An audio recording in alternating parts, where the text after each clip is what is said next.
Shalom, everybody. When the Creator wants to teach all of us something special, He always follows a very specific method, which we can follow in our homeschooling too. And it doesn't matter whether we're teaching science or history or math or Bible or any other subject, how to wash the dishes. These tips and techniques that the Creator uses still work for us today as well. Hi, my name is Ann Elliott, and I'm the creator and founder of Homeschooling Torah and Foundations Press. And I hope that you will feel very welcome today. You are welcome to chat with each other, to leave comments and questions, and then we're going to have a question and answer time towards the end as well. So I discovered that there are a few problems with homeschooling. Yeah, that's how I'm going to start. I have 7 children. Only 2 of them are still remaining in school. The rest of them have all graduated. My oldest is 28 and my youngest is 14. And so I have a 14-year-old and a 16-year-old that will still be doing school this year. But over all of those years, since 2001, I think was when we started kindergarten officially with my oldest, I have discovered a few things that just make me frustrated with homeschooling. First of all, I have 7 children. And if you have many children and you're teaching many subjects, then you have many books all over the place and many things to keep track of. And it takes a lot of organization and time and money to do all of that. So that's my first frustration is, wow, I just feel like I'm juggling balls all the time and it's really difficult. Anyone else feel that way too? Number two, a lot of the books that are written for homeschooling are a bit boring and dry, especially textbooks for subjects such as science and history. They can just be, well, a little bit boring. And it's hard to remember all the facts. You go to take a test and it's really difficult to remember everything. And I remember thinking all we have to do is memorize the stuff that's in bold print and then we'll be fine. We'll know our stuff. But then you get to the test and you don't actually know it. And then you grow up to become an adult and say it's science. We're going to talk a lot about science today. We don't really remember that much. We don't remember the definitions and the vocabulary. So that's one of the frustrations with homeschooling. And third, as a parent who really values the Word of God and wanting to keep our homeschooling biblical, I am frustrated with the content of much of the curriculum in that much of it is not biblical. It does not use the Bible as the basis for fact and truth. And that is especially true in science, in history, even in Bible class. So it was really important to me to fix these problems. So some of the things that we have over time learned, and I learned this from many veterans that have gone before in the world of homeschooling. First of all, that I don't have to teach all of my children separately for every single subject. We can teach everyone together.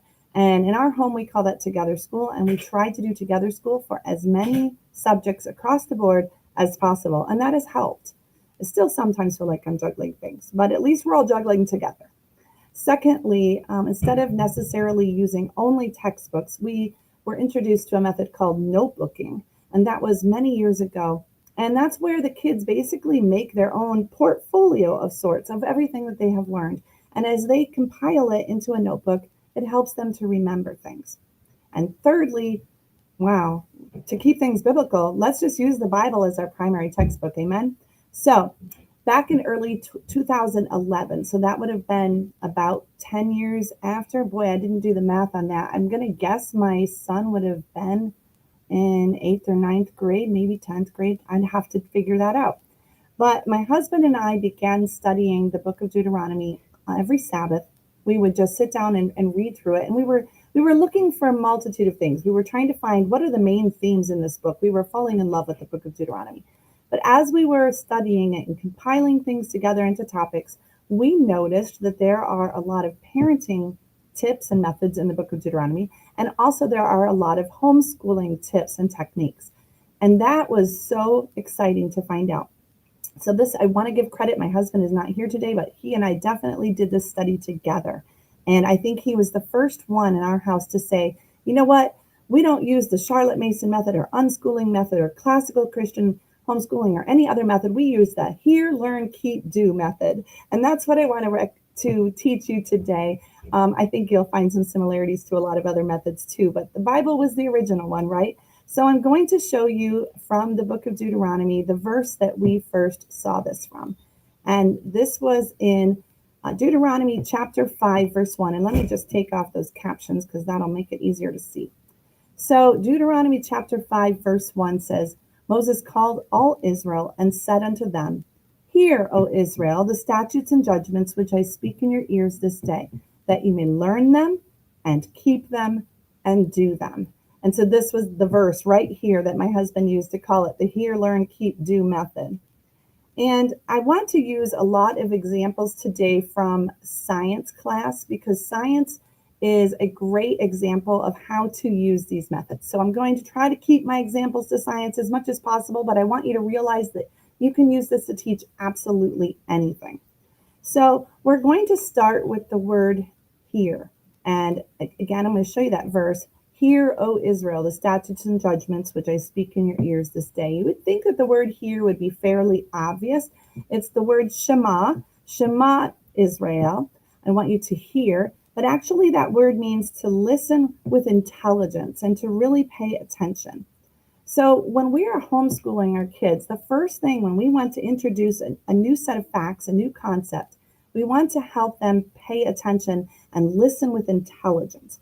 In other words, we have to define things. We have to say, what does this word mean so that we can make sense to them in there, so that when we use that word over and over again, they'll understand what it means. So let's, for instance, say that I'm talking about the word molecule.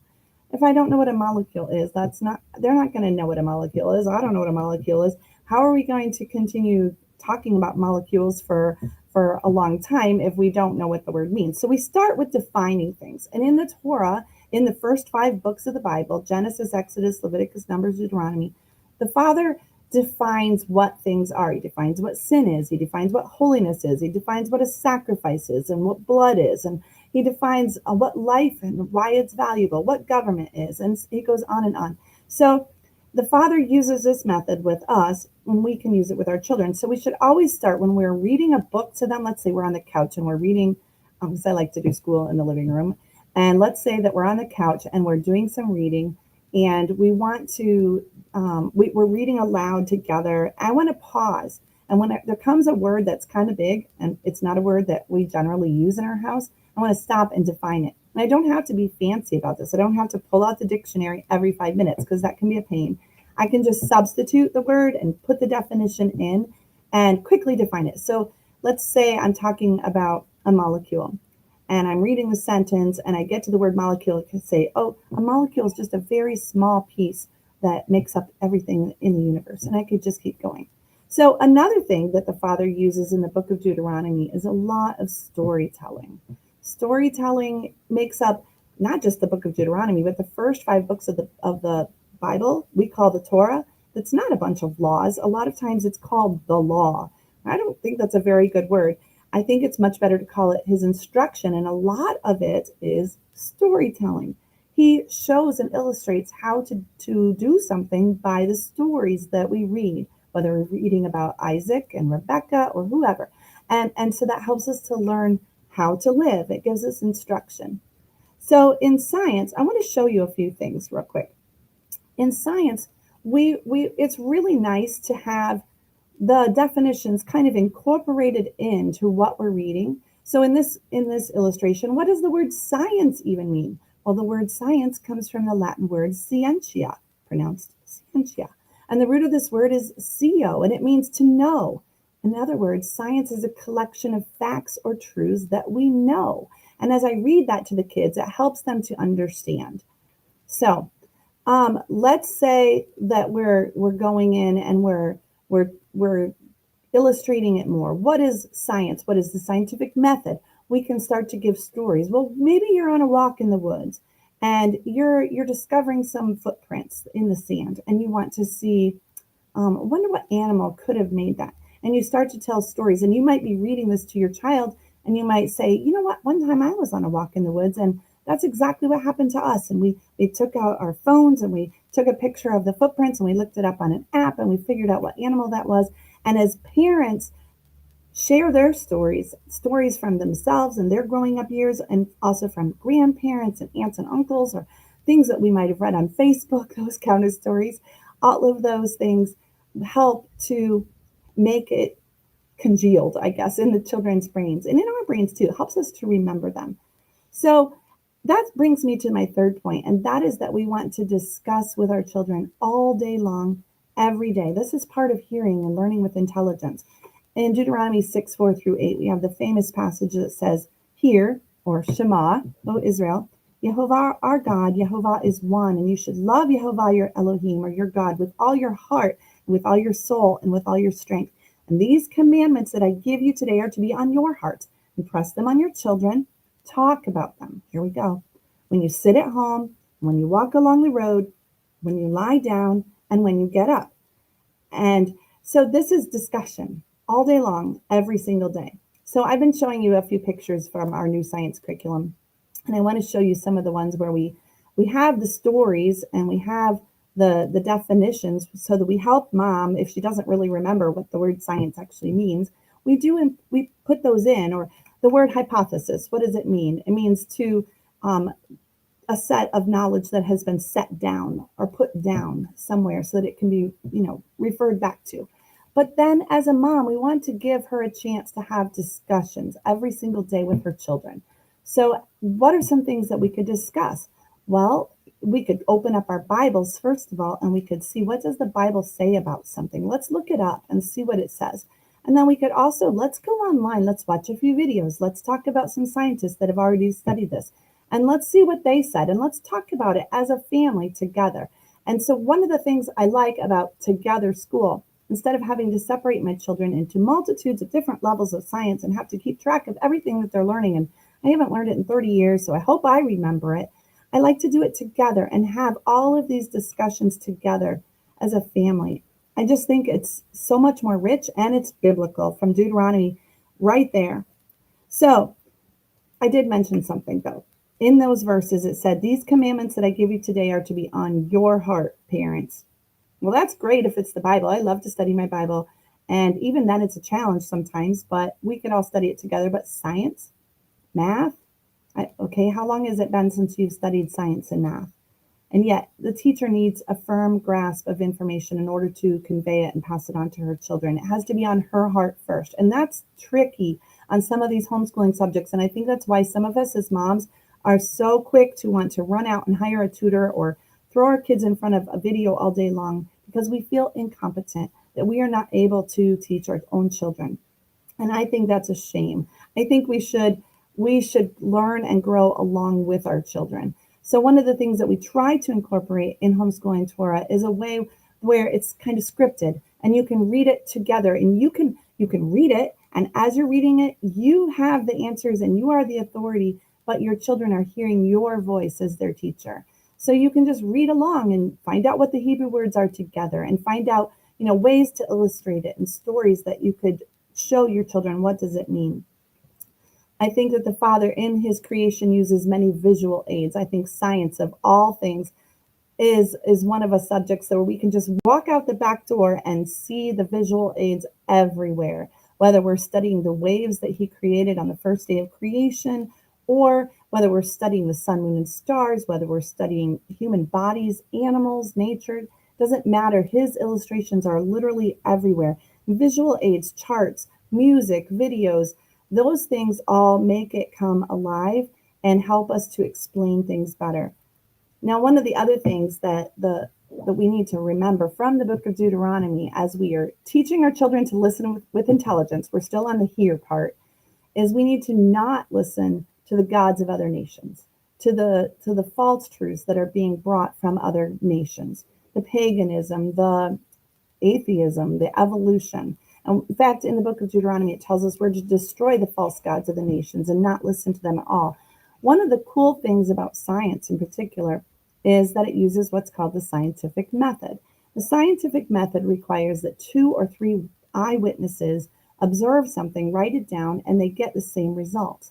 What's so cool about that is that the scriptures show in Deuteronomy chapter 19, verse 15, that a matter must be established by the testimony of 2 or 3 witnesses. So this is how we can find out what truth is.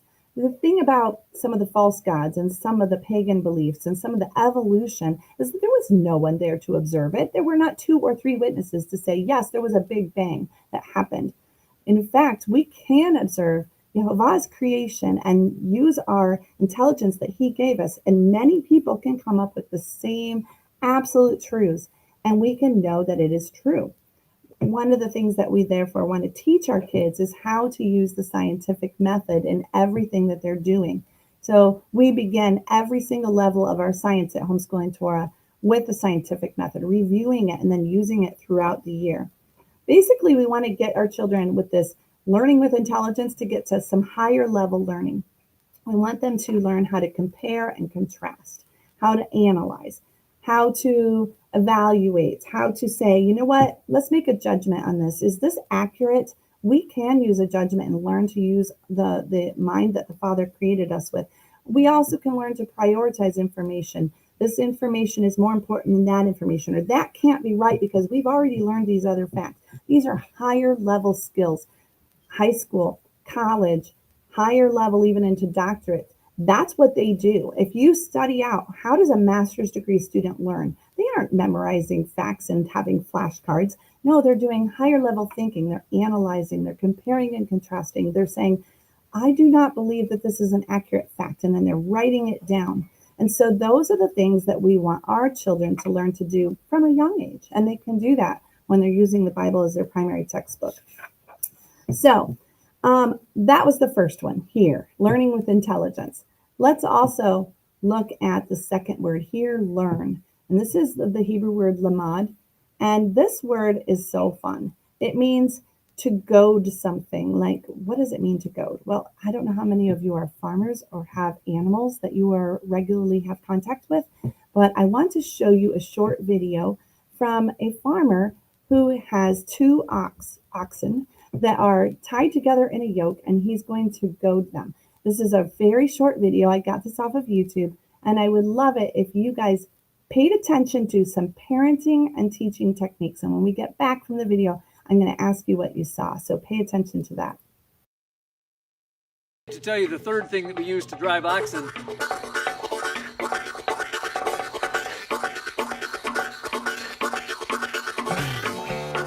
The biggest difference between driving horses and driving oxen is that oxen aren't driven with reins. There's no bit in their mouth and there are no lines that come back to them. Although that is done some places in the world. Traditionally, oxen are driven from along the left side of the animals, and they're controlled using a stick. Sometimes it's a solid stick called a goad stick. I kind of like to use a little buggy whip, and you do three things to control them. The first thing is your body position. If I would like the animals to turn this direction, I have to somehow either move backward or outward to get them some space. If I want them to move this direction, I need to move either forward and across to crowd them a bit to create an impetus to move that way. If I want them to stop, I stop. If I want them to go, then the motion of my feet moving forward usually tells them that. So body position is probably the most important thing we do. The second thing, I need a couple of hats to demonstrate anything behind the shoulder when we're driving with the stick is a green light, that means go. And anything ahead of the shoulder is a red light, and that means slow down or stop. And so when we're using the stick, any tap that's behind the animal, behind the shoulder of the animal, usually encourages them to move forward. And any tap that's either in front of the animal, on their knees, anywhere ahead of the shoulder, encourages them to slow down. I hesitate to tell you the third thing that we use to drive oxen, and that's voice command. And I hesitate to tell you because I always kid around with students that if we could convince them on day one of an ox class that the animals were deaf, they'd be better off, because then they would really concentrate on driving with their body position very clear and their stick very clear. And in fact, it's a good tip for when you're driving to drop out one of those three cue systems. Drive only with the stick and your voice, or drive only with body position and the stick. And then it allows the animals to really have to figure it out, and it calms them down a bit because they have to do a bit of problem solving to get them to understand what you mean. So to make the animals take a step forward, we tap them behind the shoulder, step up, we move our own feet, whoa. To make them stop, we stop our own feet, and we show them the stick in front of them. To make the animals make a left-hand turn, the command is haw, and so I need to back up and get out of the way of this animal, slow this one down, and speed that one up. So I say Brutus, haw, Cassius, haw, and The more I back up, the tighter I can make this turn. Whoa. And oxen can basically turn around in the space that they occupy. So they can make a very tight turn for something like logging in the woods. So I've got our hats set up to make a right-hand turn or a G turn. And so the voice command is G. You can see that Cassius has got a slow down, so I need to show the stick in front of his shoulder. Brutus has got a hat back here. He's got a green light, so he needs to be sped up. And I need to move into their space to make the G turn. G, G, G. And the more I crowd them, the tighter we can make this turn. G, G, G. And by really crowding him in, I can even make him sidestep. G, but he's...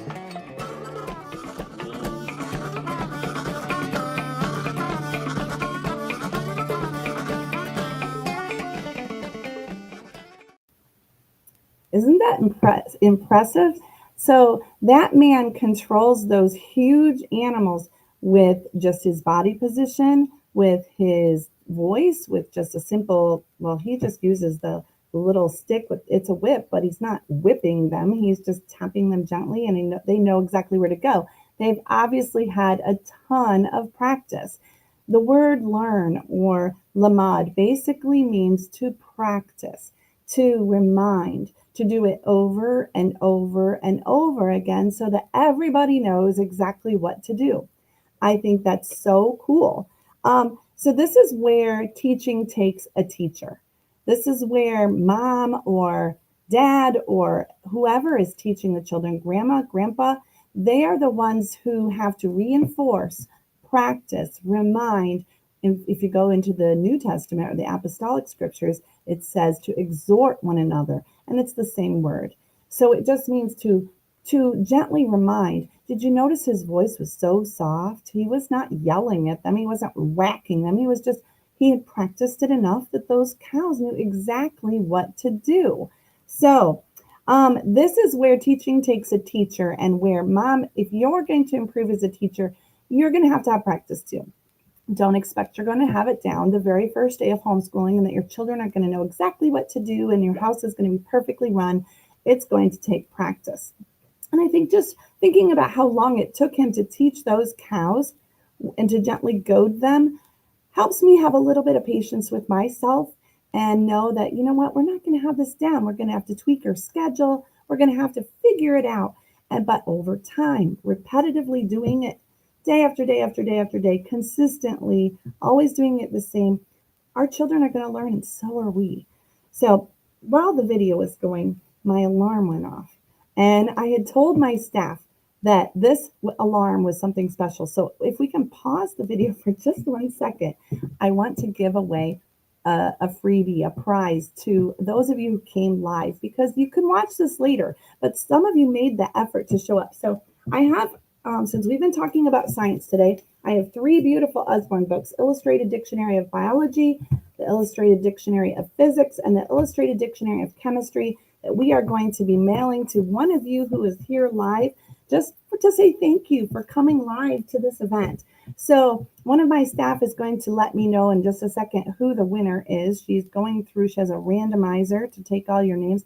And then we're just going to ask you, after I announce who it is, to send us an email at support@homeschoolingtorah.com. Just go to homeschoolingtorah.com, click on the contact button, send us an email and say, I'm the winner, and we will get your address and mail that out to you right away. So I'll just wait for a second here as my staff lets us know who that winner is. So this is kind of fun. You can do things like this with your children as well. You're in the middle of science class. You can tell everyone's getting a little bit restless, and you can say, hold on, Johnny, you were listening so good. You can run over to the cookie jar and get 1 cookie and just randomly do it. This is a great way to teach. Okay, I have the winner. The winner is Mosadet and Faith on YouTube. So Mosadet and Faith, if you will just head over to our contact page, send us an email, and we will get those books to you as a prize. So, all right, back to Lamad. We are learning, we're repeating. I think a notebook is the thing that we need for our children. This is the place where they can put down what they are learning every day so that we can then go back and be reminded. I know for me, when I write something down in my journal, it helps me to go back. It helps me to learn something. So on Sabbath, when we go and listen to the teachings from the Word of God, I write down notes. When I do my daily Bible devotions, I write down notes, and then I love to flip back through. Your kids are the same way, and this is one of the reasons why I really love having something like a notebook where they can write down everything that they're learning. So, for instance, if they're learning vocabulary words in science, then they can write the definitions down and they'll have their own place. They wrote them with their own hand, and they'll have a place where they can go back and remember them. Okay, the third word is keep, and this word in Hebrew is shamar. And shamar means, well, I'm going to show you some more pictures because I think that the Hebrew language is so beautiful. It tends to be agricultural and just down where the common person is. A keep is a place where you corral something, where you gather it in a safe place where it won't be lost. The picture here is some sheep that have been corralled. Sheep are so much more comfortable and less able to be scared by threats, thunder, all kinds of weird noises if they are corralled in a tight place together. And I think that's true of the facts in our mind as well. When we corral them and put them all in one place, it helps us to remember. Now, I think you've probably, if you look in your King James version of the Bible, it says keep. If you look in other versions of the Bible, it might say the word observe. So you might want to look in your version at Deuteronomy chapter 5, verse 1, and see what word is used. But the King James uses the word keep because in medieval times, a keep was the place where they stored their grain, they stored their treasures, they put their family there if they were being attacked by an enemy. They didn't just leave them out by the walls where someone could throw something over the wall and attack them and hurt them. They gathered them into the very tall tower in the middle, the strongest place, the innermost place, and that was the keep. And the keep then is the place where we can guard information and keep it from being stolen or harmed in any way. And that is why we are called Foundations Press, and why we have a castle on there with a keep, because we want to remind all of us that we are to guard the information from the Word of God that we learn, and we are to preserve it and to do everything in our power to not let the enemy steal that away. So that's where we get our logo. So to keep or to shamar. If we're back in science class, again, we're writing things down. That's writing things down in the Torah. That's what they say is how we're supposed to remember things. Kings, for instance, were supposed to write their own copy of the Torah and to hold it in a safe place, take it into battle with them, keep it with them at all times, keep it with them. Did you hear that? So they were to guard it. But writing it down with their own hand helped them to remember it in a way that there really isn't any other better way than writing things down. So that's one of the best things we can do in homeschooling is to write things down. So no matter what subject it is, we'll talk about science here, but you could do this in history, Bible, math, it doesn't matter what subject. But young children, writing it down might be drawing a picture that illustrates what they learned that week. It might be for older children writing a summary paragraph. For high schoolers, it might be writing an essay or putting together their own PowerPoint presentation or presenting it, to someone else. But they're keeping it. Right? First, they write it down. And the act of physically writing scientifically has been proven to help us memorize things, but it's right there in the Word of God, so we shouldn't be surprised. So also in the Torah, in the first 5 books of the Bible, the Creator tells us to remember Him on certain feast days. And those feast days are called Moedim in Hebrew. But He tells us to keep those feasts. You can find a list of them in Leviticus chapter 23. We're supposed to keep the Sabbath, keep the Passover, and so on. So He wants us to have not only things that we treasure and hold in, but we are to have scheduled times where we can come back and review. And I think in homeschooling, it's helpful as a parent to have a piece of curriculum saying, don't forget to review this. It's that scheduled time. Don't forget it's a Friday, have a test. Don't forget it's a Wednesday. Be sure you do your notebooking page. Things like that, having scheduled times to do that review helps us to remember to remind our kids. So we parents need the reminding. So reciting, repeating, memorization, flashcards, timelines, this is the spot where they go. Also, this is where testing goes. And the Father tests the children of Israel in the book of Deuteronomy, all through the Torah. He tested them to see if they would be faithful. And He tests us in our daily walk. and we should test our children too. It doesn't have to look like a multiple choice test that where we fill in all the bubbles, although I suppose as they get older, they should have some practice on that for out there in the world.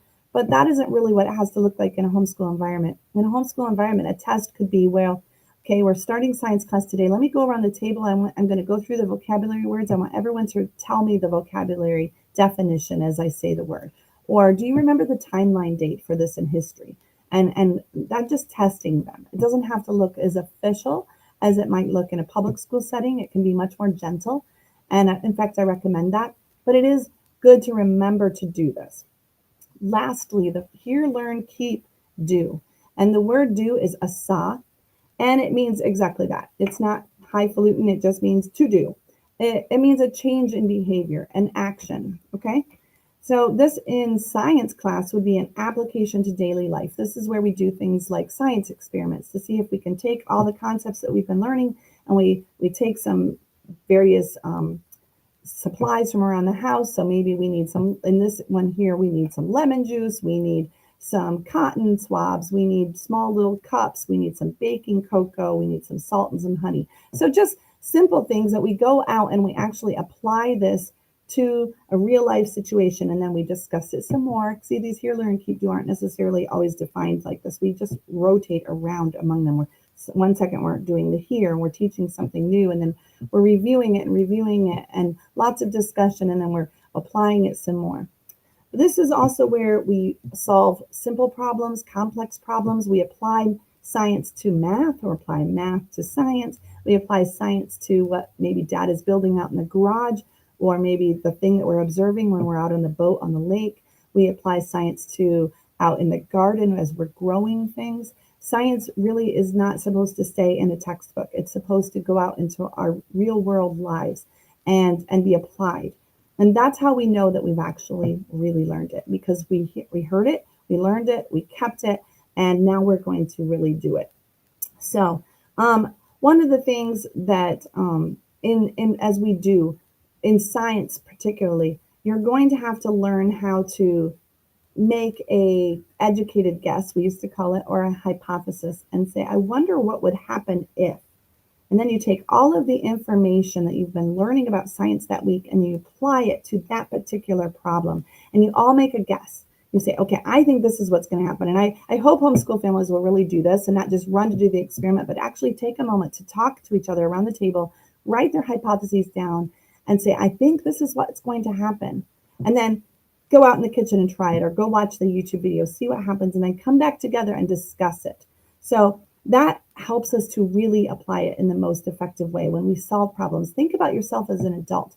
When you have to look up a scripture verse for a problem that you're having in your life, if you were just learning that verse because someone was reading it as part of maybe that week's Bible reading, it wouldn't mean so much as, oh my goodness, I'm having this problem right now. That's exactly what I needed. Now I know what to do. So having the information is one thing, but applying it to real life is the most important thing. That's the whole reason we're homeschooling in the first place.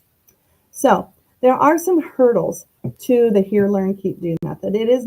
It's perfect, I suppose, in that the father does it, but it isn't necessarily easy with our human natures. So with our human natures, I find 4 problems that I find that Anne gets in the way with the hear, learn, keep, do method. First of all, having these discussions and doing all of this science, let's just keep it to science for the moment, doing all this science together every day, that's time consuming. Now, I mentioned earlier, one of the problems with homeschooling is that when you have many children and many subjects, it's time consuming. And that, I think, is true. So a lot of times we just throw them in front of a book and have them read it. And did you do your work? Okay, good. And we're done. It is more time consuming to have discussions. And so I say, don't necessarily listen to the curriculum as far as saying you have to get from page 3 to page 6 in one day. I think it's better to just look at the clock and say, this is how much time the Father has allowed in our schedule. I think we have half an hour, so we're going to get as far as we can get. And then tomorrow we'll pick up right there again. See how much freedom there is in homeschooling? You don't have to do it just the way some curriculum developer said you had to do it. You can make it custom for your family. So it's best to just take the time, but don't have to take all day at it. You don't have to be there for 3 or 4 hours on just one subject, or you're going to burn out. Secondly, this method does involve writing. As we've been talking about, let's say, for instance, that your children have to write out the definitions to vocabulary words. What would you do if your child was young, or maybe their handwriting was still in the struggling stage and they were still learning how to do it?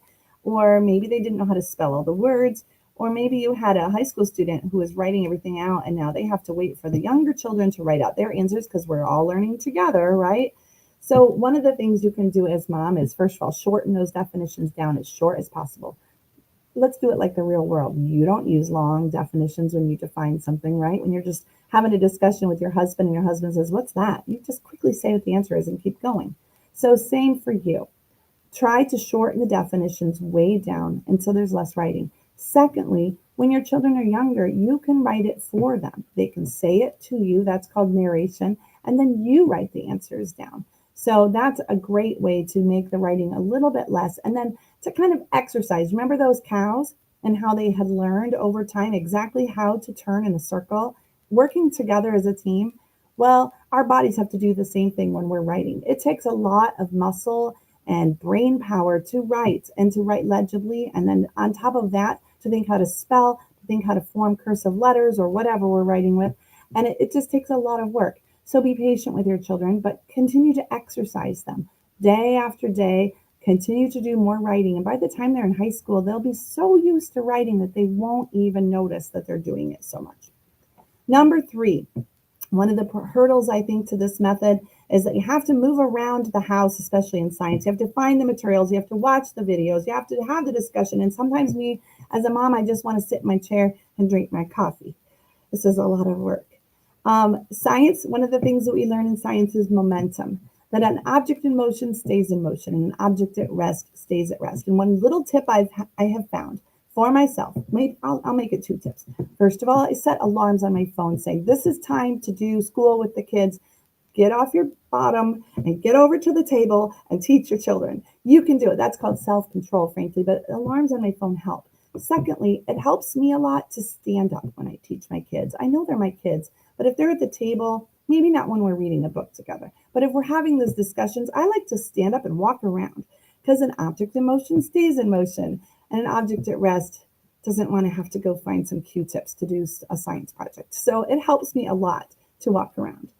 So finally, it requires a lot of mental effort. Learning with intelligence is a higher level kind of learning. Again, this is college level learning at times. Even though it may be in a child's book, it's difficult to use mental effort. And whether we're having discussions or having to actually write, our brains get tired. I think the number one thing I would say on this one is to take breaks after all the mental effort and go outside, run around. As my husband's grandmother used to say, go get the stink blowed off you and then come back in for something else. Another good tip right here is to have lots of snacks, because as we're using our brains to think, we use up all the calories in food. And I think it's just a good idea to say, you know what, go get the stink blowed off you, go run outside for 15 minutes, but get a snack while you're there. And by the way, you have to be back at the table in 15 minutes. So I hope that helps. I do want to give each of you a handout today. So we're going to be giving you a link to this handout. And this is a lesson planning worksheet that you could use for any subject. You would use 1 page for one subject, and this lasts, as you can see, for 5 days, so for 1 week. You can use this for history, for science, for math, whatever subject you're wanting. And you can see here, it starts with the Bible. Is there anything the Bible has to say about what we're learning this week? You can pick a topic. Let's say you're learning about molecules. What does the Bible say? And then you want to pull in other resources. This is where you get your library books, or the winner of those Usborne books is going to have a head start on that one for science. Maybe go to the library, find what's on YouTube. YouTube is amazing for this. What vocabulary words do we have to learn? What do we need to discuss and compare and contrast and analyze and evaluate? And then what do we need to review? You write those things down today so that tomorrow when you come back in to do school, you're going to have them there and you'll be reminded to review them with your children. And also ask your children, can you explain to me in your own words what we learned yesterday? Or can you explain how that works? Or can you tell me a little bit about what we did yesterday in the kitchen? Did you understand it? And see if they can say it back to you in their words. This is where we remind ourselves to recite things, to review from previous weeks even. And I would hole punch these and put these in my binder for each subject, and that helps me to remember to review things from 6 weeks ago or 12 weeks ago or whatever. And this is also where we remind ourselves what we've done to solve problems and do projects and apply things to our real life. So we're going to be giving all of you a link to that handout very shortly. You know what? I just remembered I have a QR code too. Some of you, we've got the link down in the comments, and we'll put it in the description after the video. But also there's a QR code for some of you if that works for you as well. So you can get a copy of that handout. I'm also going to send you an email for those of you that registered. I'm going to send you an email right afterwards so that you can have that handout sent to you. So having a curriculum does help a lot. You could use a handout like this and completely make your own curriculum. It is a lot of work, so sometimes it's nice to just use a curriculum where someone has already put all of those things together. And that is why, as you probably have noticed today, we have been showing you a little bit of our new science curriculum. It's not new per se. This is the same science curriculum that has been part of Homeschooling Torah for 11 years, but it has had a beautiful redesign. The pictures are new. It's just beautiful. We've added quite a bit more explanation for the moms who have to have it on their own hearts first, but maybe don't remember the science. We've added quite a bit of that, added the definitions for the vocabulary words.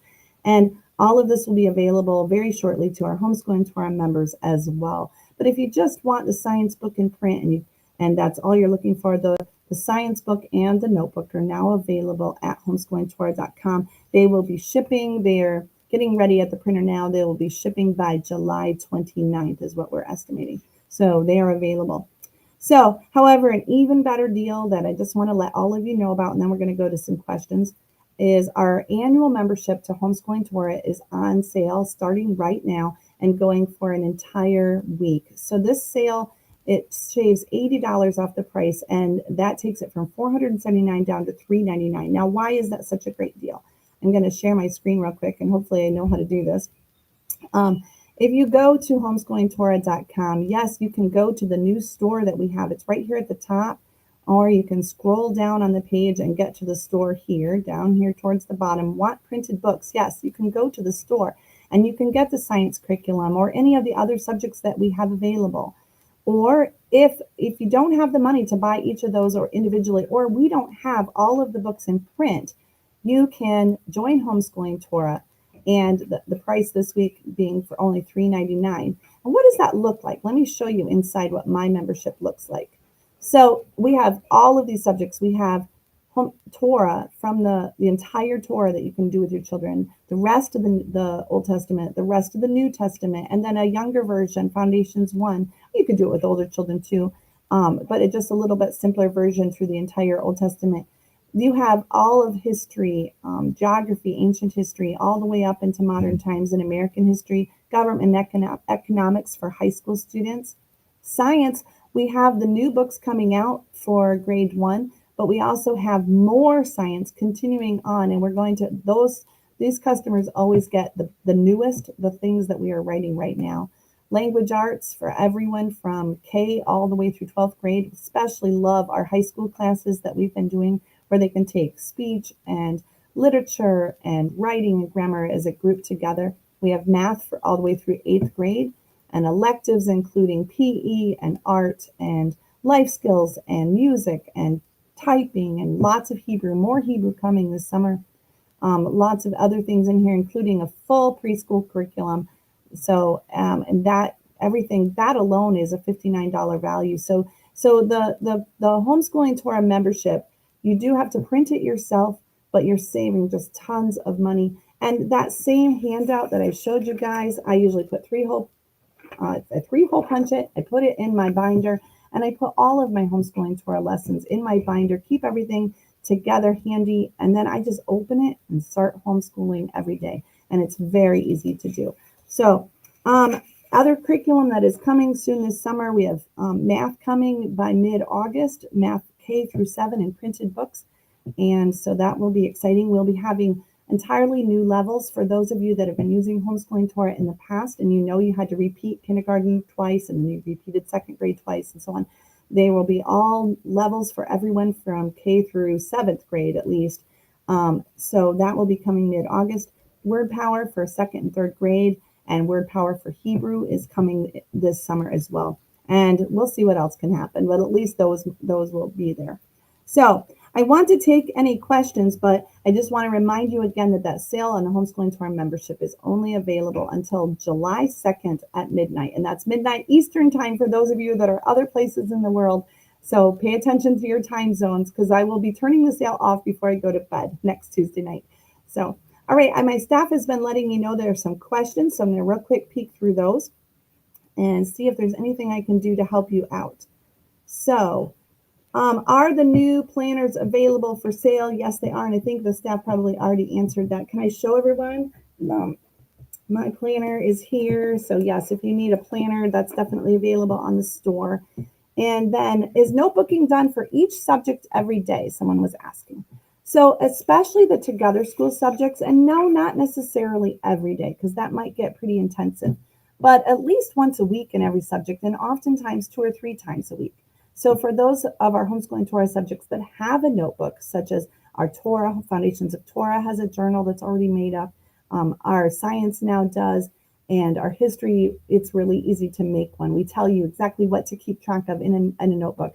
Your children might like a 3-ring binder. I have a son that prefers spiral. I have a daughter who prefers those, what are they called? Composition books that lie flat. So it's up to your personality. So see what you like to make a notebook from. But yes, we try as much as possible, and it is scheduled in the Homeschooling Torah curriculum as to when you should make a notebooking page.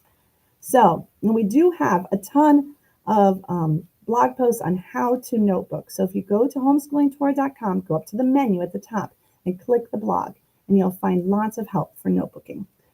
Someone was asking about help for teaching these kinds of subjects with children with special needs, and we have a lot of help for that on our blog as well. But I think special needs, especially if we take out the requirement to necessarily write with the best handwriting, if we just have those discussions, there are very few children that can't have a discussion, or at least answer with their eyes, or somehow notice by their body language that they're understanding what you're saying. So, and I know there's a lot of different categories of special needs, but if we go back to the Torah, what it said is have those discussions when you lie down, when you rise up, and so on. Those are priceless, and you can do that with any child, no matter what kind of special needs they're having. And I think that's one of the most precious things about being able to homeschool and customize it from the Word of God. So let me see what other questions. Let's see. I think that's everything. If there was anyone else, let me see. I do think I have some more questions here. What subjects do I like to include my high schooler in? I include my high schooler with every subject that I do, except with the exception of phonics when I'm teaching a young child to learn to read, and math because math, obviously needs to be on the children's levels. But all the other subjects, combine them. Give them that classroom experience. The older children can teach the younger ones can try to catch up to the older ones and give some healthy competition. Bible, history, science, Hebrew, much of your language arts, including grammar and writing. I think you should really be combining the students as much as possible, because they're going to benefit from each other. They're going to learn from each other. They're going to have that goading and repetition from each other. And I think it's the best way to homeschool. I do not divide my children out very often. I suppose there are some individual reading subjects that they would do on their own. They do their own copy work on their own levels, where they copy the Bible. In Homeschooling Torah, we copy huge sections of the Bible. But so that would be on their own. But at our home, we do it pretty much at the same time every day. So even that's kind of together. So let me see if there's any other questions. I'm sorry if I'm missing any. Staff, if I'm missing any you thought of, let me know, but I don't think I necessarily am. So,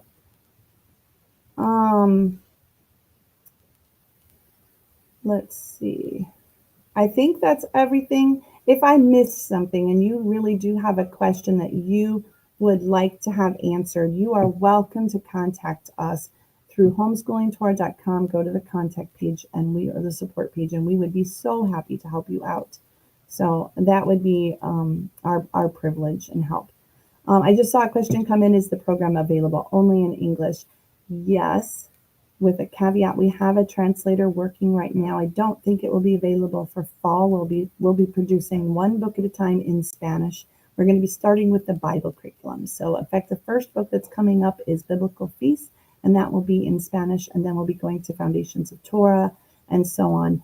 So how long will it take? Well, just pray for those of the staff that are involved in the translation project, and they're just devoting so much of their own time volunteering for these projects. So be praying for them, and we'll be hurrying as fast as we can to get the program in other languages as well. So, all right, everyone, thank you for coming today. Again, let us know if you have questions. Don't forget to go check out the store and the new books that are available in print, and definitely check out a membership to Homeschooling Torah while it's available on sale. Let your friends know. That's one of the things that you can do to say thank you to us, is just go tell somebody about what we're doing here. That'd be a huge blessing to us and all of us and our family and those of us that are helping on staff. So shalom and have a wonderful day. Don't forget that the Bible can be your primary textbook in everything you do. You should go back to the Word of God and find out not only what does it say, but what are the methods that the Father uses to teach us, and apply them. Say, I could do that at home. He did not make this too difficult. So shalom and have a wonderful day.